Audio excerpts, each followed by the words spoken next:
Les éditions Autrement dit présentent Mathilde Brasilier, Il y avait le jour, il y avait la nuit, il y avait l'inceste, lu par l'auteur, suivi d'une entrevue exclusive entre l'auteur et son éditeur audio.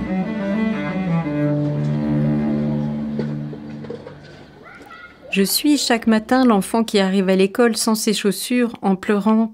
Mais quelle chance! Son père est venu jusqu'à l'école en courant le long du boulevard Saint-Germain pour que sa petite fille ait ses chaussures aux pieds et s'arrête de pleurer. Et que la honte d'avoir les pieds nus, elle est dérisoire face à une blessure en 7 lettres qui commencerait par la lettre I et qui ne s'arrêterait jamais. J'avais 5 ans. Je me sentais désavouée dans l'indifférence du monde. Entre ses jambes écartées, nos têtes roulaient comme des feuilles mortes. On avait le désespoir de ceux qui ne veulent pas faire la guerre et qu'on fait descendre dans un souterrain. Le monde des adultes est celui de l'impunité, celui où tout est permis. On avait l'habitude des veines bleues de ses mains. C'était l'exercice qui me faisait le plus de mal. Avec la nécessité qu'il avait à nous déprendre, S. Steiner s'était attaché à infléchir la contingence, l'inachèvement des perversités. Lui avait l'habitude des ecchymoses de petits corps. On aurait dit qu'il aimait ces ecchymoses. On aurait dit que se rendre à l'institut médico-légal avait été pour S. Steiner l'inverse de la souffrance. Nous voulions être jugés inaptes et maintenus exemptés. Pourtant, même dans le drame antique, celui qui devrait payer, c'était toujours celui qui avait raison. Comme nous étions très petits, avec Fabien, on avait pensé faire happer un corps sans organes, afin d'enlever tous les automatismes pervers et la rendre à la liberté de l'endroit, pas celle de l'envers. On voulait lui refaire une anatomie, parce que, tel qu'il était, on n'arrivait plus à l'aimer. On disait non de toutes nos forces, mais une trappe blindée, dessinée par P, d'un mécanisme assez élaboré pour les années 60, était rabattue sur l'escalier qui descendait au sous-sol. Personne n'aurait jamais pu nous entendre. Ce mécanisme était actionné à distance par S. Steiner, à l'aide d'une commande manuelle, reliée à un boîtier électrique. Après, ces saccades interdites graduées d'énergie mobilisaient l'espace.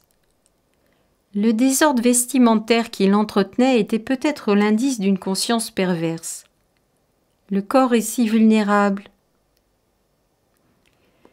Fabien était là, et lorsque nous étions torturés, ma souffrance avait un sens parce qu'il pouvait l'avoir.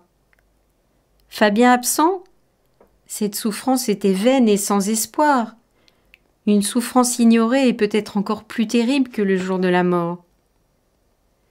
J'aurais voulu des soirs sans prison. Tellement de personnes ont perdu l'accès au langage après être sorties des camps de concentration. C'était ça le territoire de paix où ils voulaient qu'on se tue nous-mêmes. Ils nous persuadaient de continuer à tout donner et à tout faire. On dit que la tare dont nul n'est exempt, c'est la sensualité. Je n'ai jamais pu arrêter la peur que j'avais de lui. Jamais. À 5 ans, les enjeux de la chair nous sont incompréhensibles. Ne sachant que faire, on apprend à ne compter sur rien d'autre que sur nous-mêmes. Nous sommes engagés dans la plus inextricable épaisseur de l'histoire, celle où étouffe la chair même d'enfants désarmés d'une pareille déchéance. Entre son corps d'adulte et de paix propriétaire, il se donnait la gratuité de nous faire mal.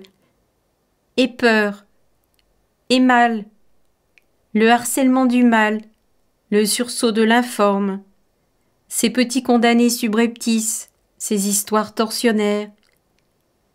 Est-ce que le monde entier lui-même n'était-il pas devenu un lieu de déportation? Les maisons en carton me faisaient penser à ces usines de machines à faire où on n'avait plus le temps de penser. P, il était incapable de s'arracher au corps. Il s'engageait de plus en plus. Dans l'œil du cyclone de ses forces psychosexuelles, il nous prostituait. Détruire, disait-il, posséder, s'accoupler avec sa petite fille, son fils, les réduire en objets d'expérience.